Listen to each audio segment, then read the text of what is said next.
Estimados amigos, colegas, alumnos, buenas noches, les habla Horacio Escobar a través del canal de cirugía bucal. Hoy con el cambio de horario de Europa hemos tenido algunas diferencias. Hay algunos colegas que no se han enterado en el centro de Europa, Sudamérica, de los cambios del horario y por lo tanto hemos esperado un poco para poder comenzar nuestra charla, para darle oportunidad a todos los colegas a que activen su comunicación y podamos estar nuevamente un jueves como todos en este rincón hablando de ortodoncia, cirugía, implantología.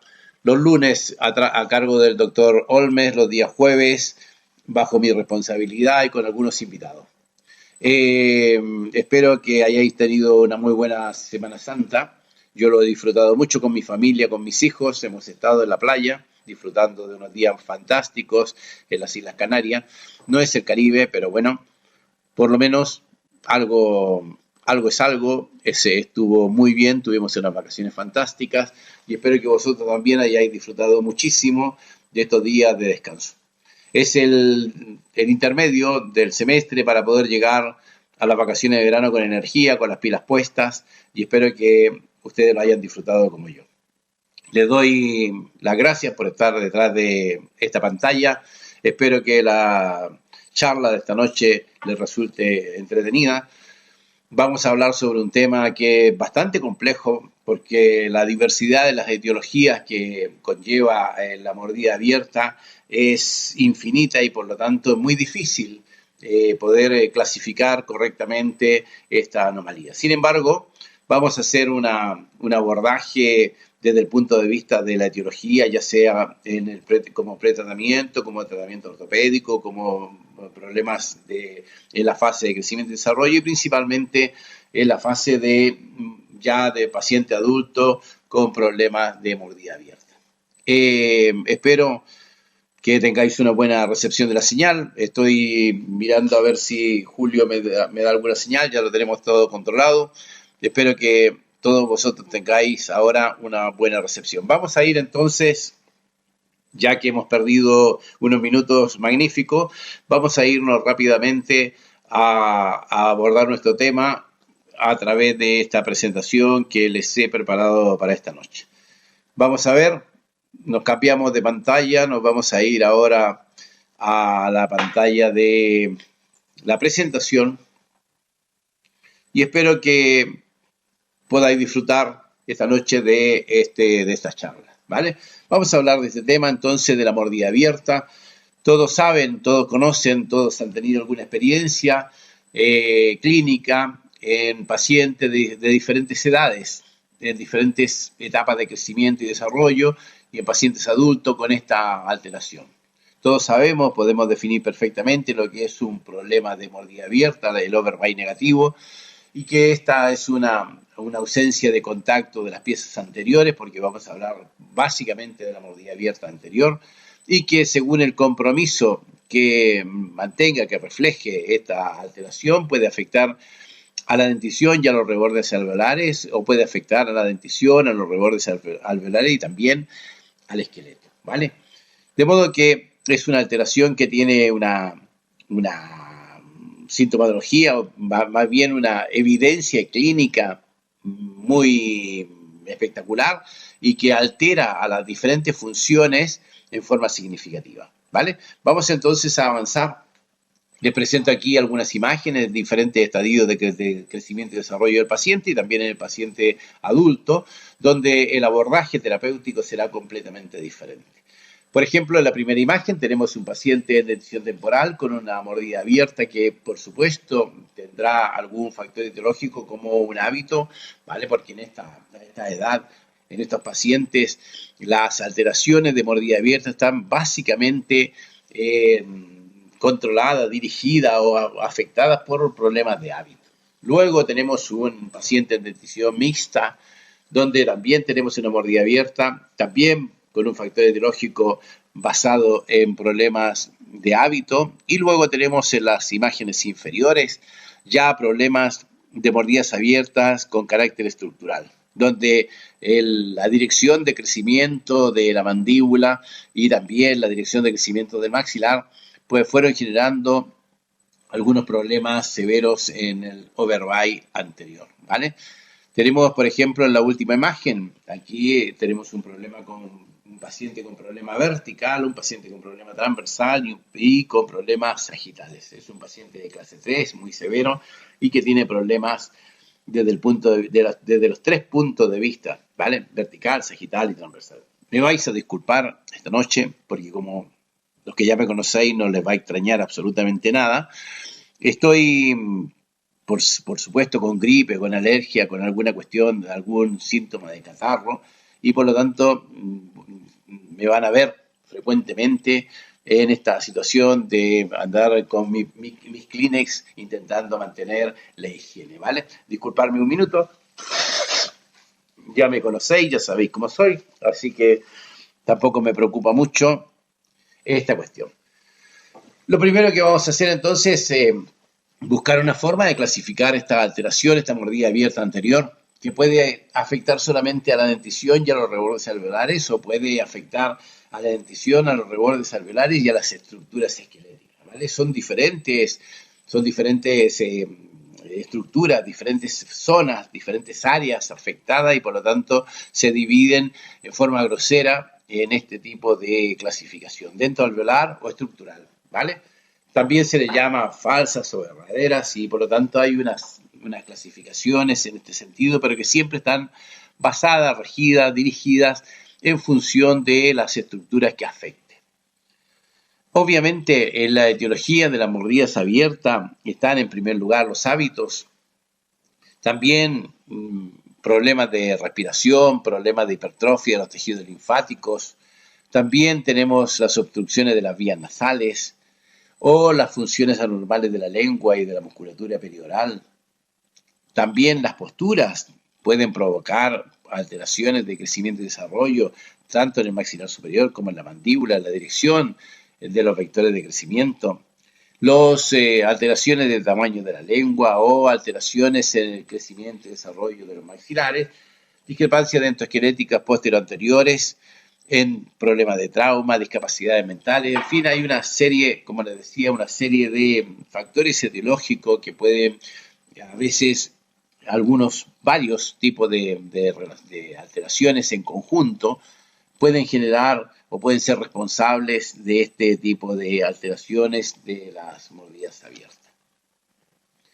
Desde el punto de vista de los factores etiológicos y ya desde el punto de vista funcional, tenemos, por ejemplo, los hábitos, las degluciones, las respiraciones orales, como los factores más frecuentes, como los factores más frecuentes de desarrollo de este tipo de anomalía. Y estos son, en realidad, los responsables de las mordidas abiertas en la dentición temporal y en la dentición mixta temprana, ¿vale? Por otro lado, esas mordidas abiertas, una vez que se generan, una vez que se producen, una vez que están afectados el overbite, una vez que el paciente no puede cerrar la boca porque ya tiene una alteración en la relación intermaxilar, pues comienzan las alteraciones funcionales. Otras alteraciones funcionales a propósito de la mordida abierta. Por ejemplo, la respiración bucal, un paciente que tiene una mordida abierta tiene una predisposición a ser un respirador bucal porque tiene la boca abierta permanentemente y por lo tanto le resulta mucho más simple, mucho más fácil hacer una respiración bucal. También la alteración de las vías respiratorias altas le obliga al paciente con rinitis, paciente con alergia, paciente con algún problema de pólipo, con cualquier obstrucción de las vías aéreas altas, le puede provocar una respiración bucal y ser predisponente a estas alteraciones de las mordidas abiertas. Alteraciones de la función y alteraciones de la fonación van a ser frutos de esta alteración de la malposición de la dentición del paciente. El overbite negativo va a predisponer a una alteración de todas estas funciones. Por lo tanto, en un paciente en dentición temporal, en un paciente en dentición mixta, la mordida abierta con cualquier factor etiológico siempre va a tener una alteración de las funciones alrededor de esta mordida abierta. Por tanto, es importante en el paciente en crecimiento, cuando detectamos, cuando lo vemos, cualquier problema de mordidas abiertas, cualquiera sea el factor etiológico, tenemos que intentar inmediatamente dar solución a este problema. Es importante, por supuesto, detectar el factor etiológico para poder establecer una vía terapéutica apropiada, la adecuada para el paciente según su factor etiológico. Obviamente, los pacientes que sufren este tipo de alteraciones, el paciente que ya se ve afectado de una mordida abierta, va a tener como consecuencia de la mordida abierta automáticamente una falta de desarrollo transversal de los maxilares, porque la lengua desciende y por lo tanto el maxilar deja de recibir el estímulo de la lengua en su crecimiento transversal y por lo tanto la mordida abierta va a ser responsable directa de la alteración transversal del maxilar superior. Y van a aparecer entonces mordidas borde a borde en el segmento posterior o incluso mordidas cruzadas, falta de desarrollo transversal del maxilar superior, lo cual implica automáticamente un agravamiento del problema vertical, un agravamiento de la mordida abierta y por lo tanto entra en un círculo vicioso que luego será muy difícil de controlar si no es durante la fase de crecimiento del paciente. De modo que, como lo comentaba, las mordidas abiertas anteriores deben ser tratadas lo más temprano posible porque su permanencia afecta al desarrollo de los rebordes alveolares en primer lugar y a continuación provoca desórdenes estructurales, principalmente en el maxilar superior. El maxilar superior se ve afectado en su crecimiento transversal a nivel del hueso basal, también a nivel del hueso alveolar y por supuesto de la dentición. En cambio, en la arcada inferior, este tipo de alteraciones afecta principalmente a la dentición y secundariamente a los rebordes alveolares. No afecta a la estructura. De modo que podríamos, en forma grosera, podríamos hacer una clasificación o un flujo de lo que podría resultar a partir de un hábito. Cualquiera sea el hábito, la respiración, un hábito de succión, la interposición de la lengua, cualquiera sea el hábito que comience a generar una mordida abierta, va a traer como consecuencia de ello una alteración de la función respiratoria, la deglución, la fonación. Y si esta alteración de mordida abierta se asienta en un patrón morfogenético predisponente, digamos un paciente dólico facial, esa alteración de la función puede afectar, por supuesto, a los vectores de crecimiento del paciente. No es que el paciente vaya a crecer más o vaya a crecer menos, simplemente los vectores de crecimiento cambian, se manifiestan más en sentido vertical, de modo que el crecimiento de la cara termina por ser mucho más dólico, con una alteración vertical muy severa, fruto de esta alteración de la función del paciente. Por tanto, las mordidas abiertas anteriores y las alteraciones funcionales que producen esta mordida abierta afectan sin ninguna duda al crecimiento transversal del maxilar, ¿vale? Y en algunos casos, esta alteración transversal, cuanto más severa sea, va a potenciar la expresión vertical de los vectores de crecimiento. Por lo tanto, cada día el paciente va a tener la boca más abierta, cada día el maxilar va a ser más estrecho, cada día la altura facial del paciente va a ir aumentando fruto del cambio en los vectores de crecimiento de los maxilares. Por supuesto, para poder hacer un abordaje terapéutico de este tipo de alteraciones va a depender, obviamente, del factor etiológico y va a depender, por supuesto, del estado de crecimiento del paciente. No es lo mismo un paciente en dentición temporal o mixta temprana que un paciente que está terminando el crecimiento o un paciente que ya es adulto y que por lo tanto no podemos contar con el factor de crecimiento como una ayuda. De modo que vamos a tener en diferentes estadios diferentes abordajes del problema vertical del paciente. Por ejemplo, en el trabajo interdisciplinario a nivel de la dentición temporal, de la dentición mixta temprana, Es necesario que hagamos un trabajo integrado con un fonoaudiólogo, un logopeda, un terapeuta de la fala, para que podamos solucionar los problemas interdisciplinarios, ¿vale?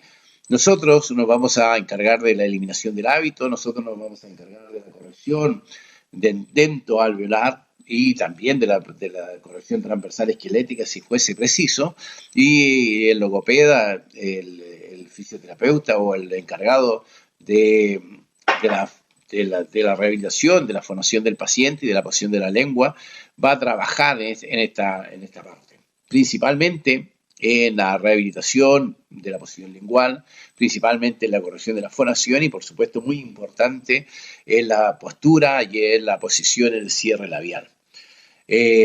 No podríamos quedarnos satisfechos haciendo una corrección desde el punto de vista ortodóntico, ya sea de la parte dentaria, de la parte alveolar, de la parte estructural, si no conseguimos rehabilitar al paciente también en cuestiones musculares, en cuestiones de posición, de postura de cabeza, de respiración y de tono de los labios, ¿vale? Por lo tanto, es importante, muy importante, que tengamos nuestro equipo de trabajo un técnico que nos pueda colaborar en la rehabilitación del paciente.